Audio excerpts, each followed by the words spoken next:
Terima kasih Anda masih bersama kami. Bagi Anda yang baru saja bergabung, kami hadirkan kembali 3 berita utama hari ini. Terpergok merampas motor seorang pelajar, 2 orang lelaki nyaris diamuk massa di kawasan Marga Asih Cimahi. Kelompok pemuda berhasil mengajak ratusan orang melalui media sosial untuk ikut membersihkan sampah dari Sungai Cikeruh, Kabupaten Bandung. Sanggar Seni Campaka Ligar asal Kabupaten Purwakarta akan mementaskan tari Jaipong di Penang, Malaysia.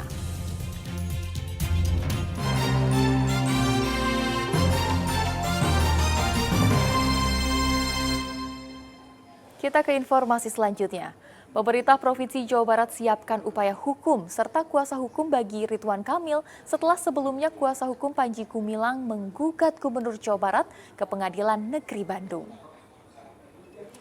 Pemerintah Provinsi Jawa Barat saat ini sedang menyiapkan upaya hukum bagi Gubernur Ridwan Kamil setelah pengacara Panji Gumilang melayangkan gugatan ke Pengadilan Negeri Bandung. Selain itu, Pemprov Jabar juga menyiapkan tim kuasa hukum untuk Gubernur Jawa Barat tersebut.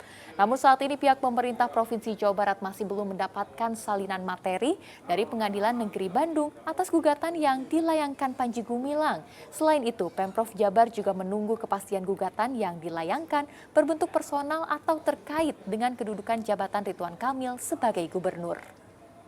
Kita mau mendapatkan salinan gugatannya.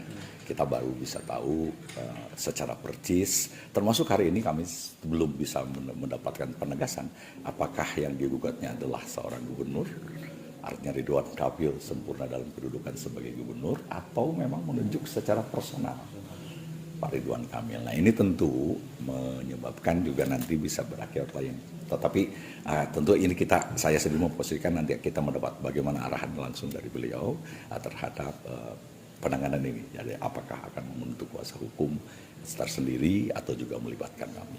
Pada dasarnya kita bisa untuk pemerintah provinsi ini bisa untuk tetap dapat menjadi pendampingan, tetapi tentang seperti apa nanti kebijakannya kita tunggu saja lah ya.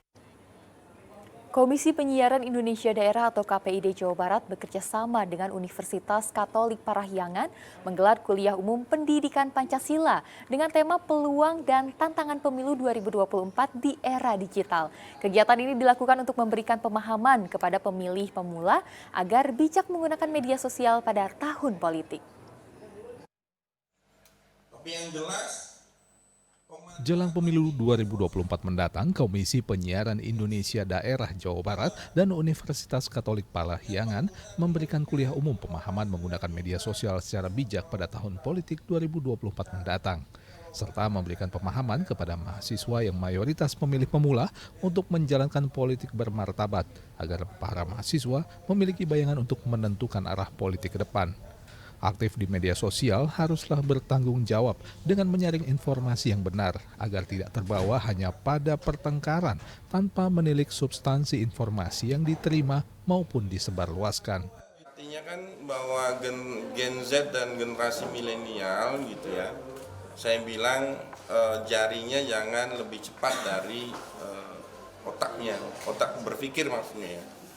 Jadi kita sebagai atau Gen Z dan generasi milenial harus bertanggung jawab juga akan pemilu yang kondusif ya, karena tadi yang saya bilang bahwa dua generasi ini adalah generasi pemegang mandat gitu, bonus demografi dan pemegang mandat jumlah terbesar tidak hanya DPT tapi kemudian pengguna media baru ini, sehingga kawan-kawan Gen Z dan kawan-kawan generasi milenial ini harus membantu gitu ya, bahwa negara ini, Jawa Barat ini itu harus kondusif dalam konteks pemilu mendatang.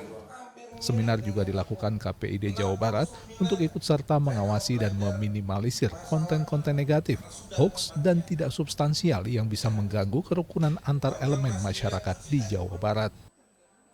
Muhammad Rizal melaporkan dari Kota Bandung. Sejumlah pemuda di Cileunyi, Kabupaten Bandung menjadi sorotan publik lantaran ajakannya untuk membersihkan lautan sampah yang menutupi aliran sungai viral di media sosial. Bahkan mereka membuat ratusan orang dari berbagai elemen turut membantu terjun langsung mengangkut sampah yang menutupi aliran Sungai Cikeruh. Lokasi ini jelas bukanlah tempat pembuangan akhir sampah, tapi aliran sungai Cikeruh yang berada di lokasi Bendungan Bugel, Desa Cibekar, Kecamatan Cileunyi, Kabupaten Bandung. Namun banyaknya sampah rumah tangga yang diperkirakan mencapai ribuan meter kubik nyaris menutupi seluruh aliran sungai hingga tidak terlihat lagi, yang sangat tidak nyaman dilihat dan juga menyebarkan bau. Kondisi ini sudah terjadi hampir 6 bulan lamanya. Meski sudah dibersihkan, kebiasaan buruk sebagian masyarakat membuat kondisi sungai kembali menjadi lautan sampah sepanjang 300 meter. Kondisi inilah yang menggerakkan sejumlah pemuda yang prihatin membuat konten di media sosial tentang ajakan untuk membersihkan sampah. Tak disangka, ajakan melalui media sosial disambut ratusan orang dari berbagai elemen, termasuk aparat hukum dan pemerintahan, LSM, ormas, hingga pelajar. Mereka pun turun membersihkan sungai bersama. Pertama kali menemukan lokasi ini tuh pada bulan Januari 2023. Kita kan punya tim survei itu, tim River Hunter buat mencari sungai mana aja yang memang lokasinya udah bermasalah dan urgensi. Jadi kita nyari-nyari titik sungai memang kalau hujan turun itu meluap airnya. Dan kebetulan ini tuh salah satu titik yang dimana dari awal tahun udah kita kita awasi gitu. Dan memang kita pun sudah melakukan pembersihan di sungai itu sebanyak 3 kali dan ini yang ketiga. Yang pertama adalah simpel banget sih, sampah tuh nggak akan ada di sungai kalau nggak ada yang buangnya. Otomatis kan itu dalam tanda kutip masih kurang sadarnya masyarakat yang tinggal di pelataran sungai terutama, ataupun entah itu yang di hilir ataupun di hulu, mereka masih bisa dengan gampangnya buang sampah ke sungai tanpa mempunyai rasa bersalah apapun itu. Makanya fokus Bandawara tuh yaitu tadi kita ingin membangun kesadaran semua orang yang ada di Indonesia, terutama di Kabupaten Bandung dan di Kota Bandung, agar mereka bisa membedakan mana tempat sampah, mana sungai, mana pantai, dan mana TPS, mana TPA. Pemerintah Kabupaten Bandung pun menyambut prakarsa para anak muda ini dan akan memfasilitasinya serta kembali menggencarkan sosialisasi kebiasaan membuang sampah pada tempatnya dan tidak membuang sampah di badan air seperti selokan dan sungai. Kabupaten Bandung itu mempunyai target ke depan bebas TPA, artinya pengelolaan sampah itu betul-betul bisa menghasilkan, dan mudah-mudahan ini bisa diterapkan. Kabupaten Bandung setiap harinya mengeluarkan sampah 1.300 ton, tapi yang belum bisa terselesaikannya sekitar 250 ton lagi per hari, dan kami upayakan terus supaya bisa mengurangi dan pada akhirnya zero TPA ya, yang pada akhirnya insya Allah Kabupaten Bandung ini akan sehat. Aksi ajakan untuk membersihkan sungai oleh sejumlah pemuda yang tergabung dalam Pandawara Group ini bukanlah kali pertama dan sudah dilakukan di beberapa titik di wilayah Bandung Raya, Jabodetabek hingga Provinsi Banten. Tidak hanya sampah sungai, para pemuda ini berhasil mengajak ratusan massa membersihkan sampah yang ada di pantai. Hingga hari ini, upaya pembersihan sampah yang menutupi aliran sungai Cikeruh masih terus dilakukan dan kondisi air sudah mulai mengalir. Sampah yang sudah diangkut mencapai 10 truk dan akan dibuang ke TPA di wilayah Ciparai. Muhammad Abbas melaporkan dari Kabupaten Bandung. Setelah menjadi juara umum lomba tari tingkat nasional, kelompok penari Jaipong Sanggar asal Kabupaten Purwakarta akan unjuk kebolehan di tingkat internasional. Mereka akan berlaga dalam Festival Warisan Budaya di negeri jiran.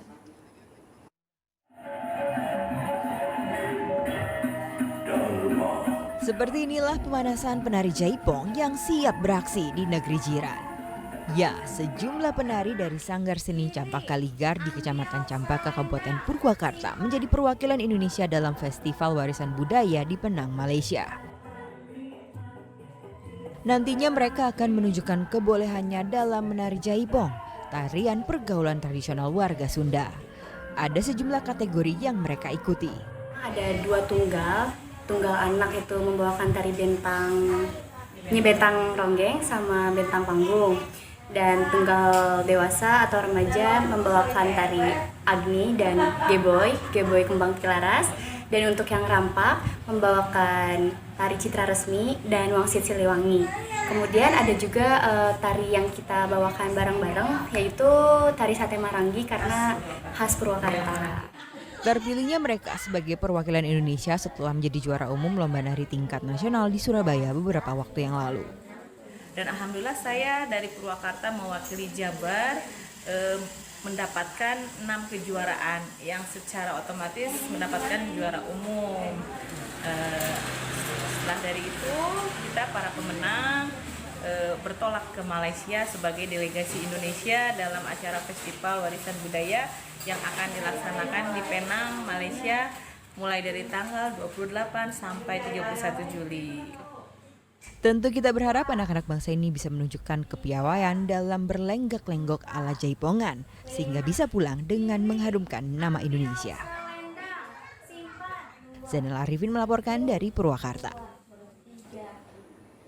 Dan informasi tadi mengakhiri jumpa kita hari ini. Atas nama rekan yang bertugas, saya Tia Anissa mengucapkan terima kasih atas kebersamaan Anda.